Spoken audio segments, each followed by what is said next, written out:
going on, guys? Welcome back to the channel. You know who it is by now, Jimothy. So ladies and gents, I took a little bit of thinking time, a little bit of reflection over the weekend, and I decided to do a hand trap tier list. Now the reason why I've been doing a couple of tier lists over the last couple of weeks or so is because YCS London is fast approaching, and I'm trying my best just to figure out what's the best way to kind of counteract the meta. Now, as you know, ladies and gents, I typically do play rogue decks, so making a tier list to try and identify some of the cards that might be useful in a strategy that's not considered to be the strongest is always a good look. So looking at some of the tiers, we have cards that are main deck worthy, we've got side deck worthy cards that you could potentially consider, you've got cards that are worth considering for either your side deck or even main deck depending on which strategy you're playing, you've got cards that are just not right for this meta, and just cards that are just no, it's not happening. So without wasting any more time, ladies and gents, let's get straight into it. So starting us off, we've got Artifact Lance here. Now this is an interesting one. I'm going to put this in side deck worthy. It could potentially be in your main deck, and I know it goes a long way in slowing down Kashtira, which looks to be probably the most prominent deck of the format. I don't know if it's worth taking up a main deck slot, but I definitely feel like it's something that you could incorporate in your side deck. It stops some of the Kashtira plays, it stops evenly matched for a start, especially if you just chain it in battle phase. They've literally just wasted a main phase as well as a battle phase trying to clear your board, obviously. And it does go a long way in just slowing down a strategy. Don't outright stop it, but not a lot of hand traps do. But definitely a card I think that is side deck worthy. Next on the list, Ash Blossom Joy Spring. This is 100% main deck worthy. Ash is good again. It weren't good previous format because of Tillaments. Tillaments could just literally play through Ash. It wasn't high impact enough. However, with Branded in the format, which everybody knows, it just literally just kills Branded. Not being able to resolve the Branded fusion is a big thing for that deck, and just Ash Blossom just says no to that. Come to think of it, it's also good against a number of rogue strategies. Ash is just Ash, especially when it's backed up by some other kind of board presence. Very, very strong card, and definitely worth maining right now. The Bestials, I'm going to put these in worth considering, and this encompasses all the Bestials at the moment. Now the only reason I say this is because obviously Light and Dark monsters are not in the format currently. We are seeing a little bit of resurgence from Drytron, as well as Mathmech, which is a deck that I've been playing myself, and the Bestials literally destroy those cards. The reason I'm putting it in worth considering is because it has a really good matchup against Branded of all things. A lot of people are going for the Gimmick Puppet Expulsion line, and if they fail to get both of their targets banished for the, is it the Expulsion? Branded Expulsion? The one that special summons two, one to your side and one to your opponent's side. If they've got one of the targets in their graveyard, ladies and gents, you can literally just Bestial the target, and then it just fizzles basically because the targets are lost. So definitely something worth considering. You could also go for another card on this list, but Bestials also put a body on board, which makes them very, very strong. So definitely something to consider. Chaos Hunter, wow. So at first, initially, I was thinking Chaos Hunter was going to be somewhere up here, ladies and gents. But after a little bit of testing and after trying to play the card myself, it's just not a good card. And the main reason is it's a level 7. If you don't understand what Kashtira are doing by now, ladies and gents, go ahead and play Chaos Hunter and you will soon find out. Chaining this to any kind of activation just forces your opponent to make Big Eye, and then they're just taking your Chaos Hunter and just doing their rank 7 plays like normal. It's not even a joke. In theory, it's a good card, stopping your opponent from banishing, but it just no. It does have a good matchup against Runic, however, because Runic can't resolve any of their spells because they're forced to banish a card off the top of your deck. So it does go a long way in sorting out the Runic format, as well as just being able to slow that strategy down. But I don't think it's worth even putting in your side deck when there's other options that you can use just to kind of get rid of a Runic board, for example. And just don't play this card against Kashtira. Contact C, I'm going to put Contact C in worth considering. Now the reason I say this, ladies and gents, is with Kashtira being probably the most prominent deck, they're typically going for a Rise Heart Pass. Now you can somewhat stump that strategy, especially if your deck does not like your cards being banished, by just chaining a Contact C to their third summon, which literally just puts it on field inhibiting them from making the Arise Heart, which is a problem for them. It kind of just forces them to kind of set a couple of back row and just kind of pass turn, unless they can play through it with either like a link material, a link monster. But typically they've used the Theosis or the XYZ locked anyway. So yeah, Contact C, definitely an interesting card, as it does well against Branded as well. But there's some other matchups like Sprite, for example, as well as like Naturia Runic, Sword Soul, for example. You do not want to give them a Contact C. So definitely something worth considering. I don't think it's the strongest of the hand traps at the moment, but definitely worth considering. DD Crow, again, I'm going to put DD Crow worth considering. The only reason I'm putting it in this category, ladies and gents, is because it does kind of address the Labyrinth matchup. So Big Welcome Labyrinth is a bit of a problem, especially when it's just sitting in graveyard on your opponent's turn. Sorry, on your turn, after they've kind of like resolved it on their turn. Just being able to banish it and get rid of it out of the graveyard prevents one of your monsters getting bounced. I was actually playing Mathmech the other day and I forgot that Big Welcome was in the graveyard.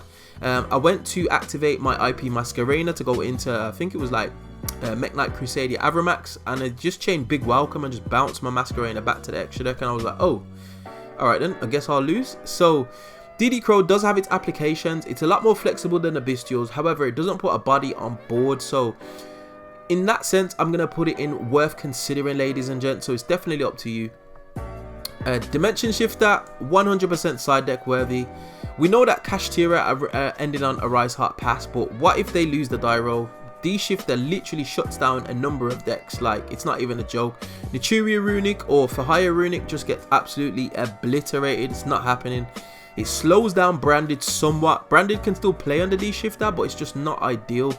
And just being able to kind of like chain it on your opponent's turn, just shotgun it basically and just shut down their strategies is a problem.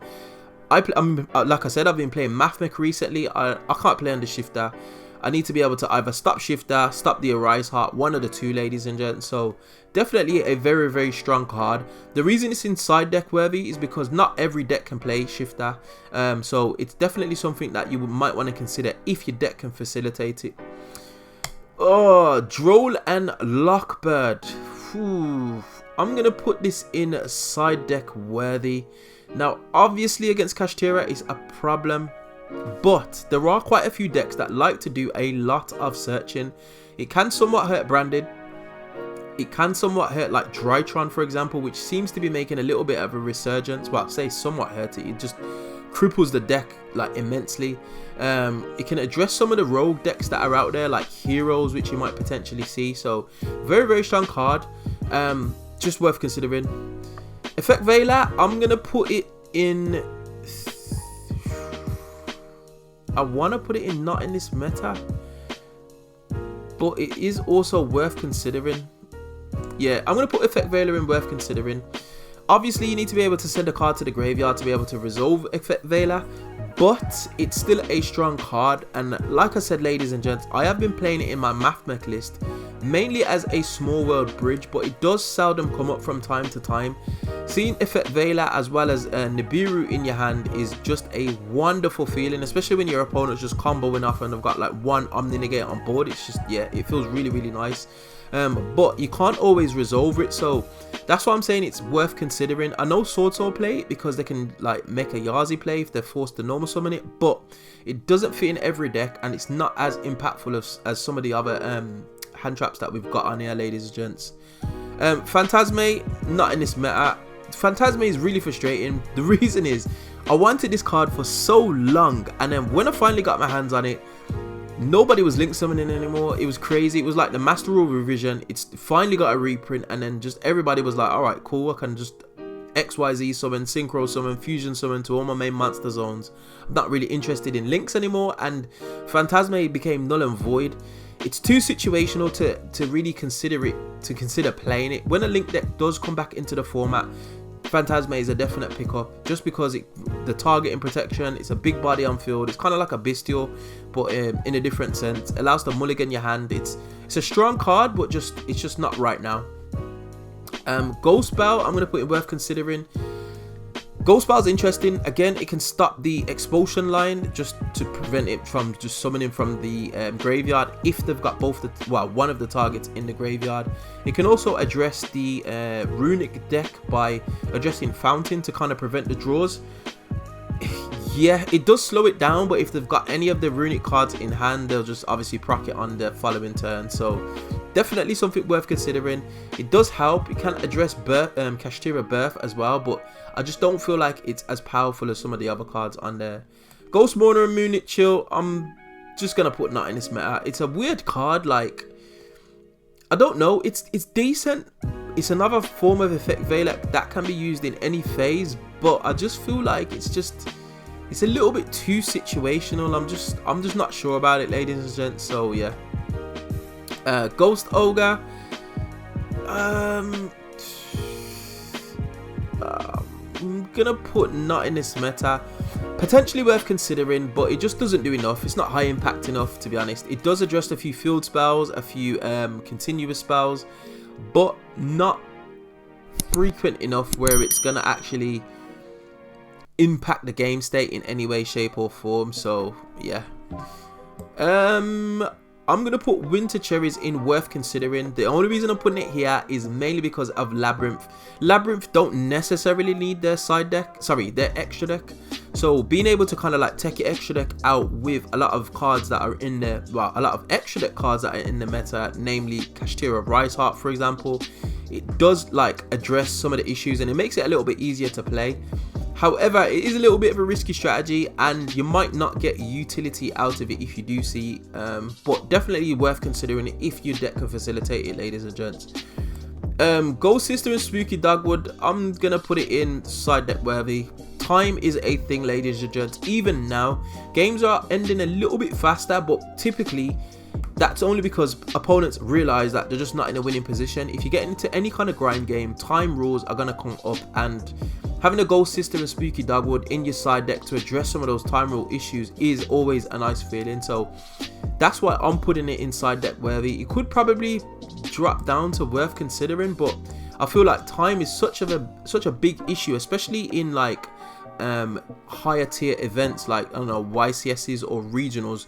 You need to have every tool at your disposal to be able to kind of like address a board state or just address the game in general. So that's why I'm putting it inside deck worthy. No material, just no. It's just no.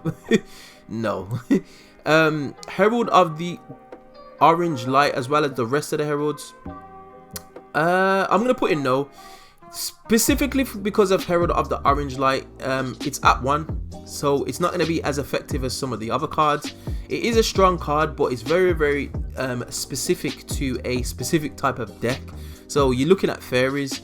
You could potentially run it in branded, but you just risk yourself bricking, and only being at 1 that means it's just not as consistent enough to be able to kind of like affect the game state. So that's why I'm just putting it in no. Infinite Impermanence, main deck worthy. It's not even a joke. Imperm's a great card, does not trigger talents, which is something that a lot of these cards will do. Forgot to mention that about the Bestials. The Bestials actually proc triple tactics thrusting as well, which is a problem. But anyway, Infinite Impermanence doesn't trigger talents, doesn't trigger thrusting. It's not as high impact as some of the other cards like Droll, for example, but it does address a broad board state, and it is a nice card. If you're going second and you draw it as your 6th card, you can just literally just shotgun it in the draw phase or standby phase and just attempt to address one of the monsters on field. So very, very strong card. Nibiru the Primal Peen, this is an interesting one. I want to put it, do you know what, I'm going to put it in main deck worthy with a caveat. So a lot of the hand traps are format dependent, and Nibiru is format dependent / player dependent. So if players know that Nibiru is in a format, they're going to play around Nibiru because it's that high impact of a card. It will just wipe your field. There's no recovery from it. You've committed so many resources to the board and just the resources have gone. So with that, players start playing around Nibiru, which is why they're starting playing a Rise Heart Pass or a Rise Heart Turbo in terms of Kashtira, or Gigantic being the 4th or 5th summon in Sprite, for example, just to play around Nibiru.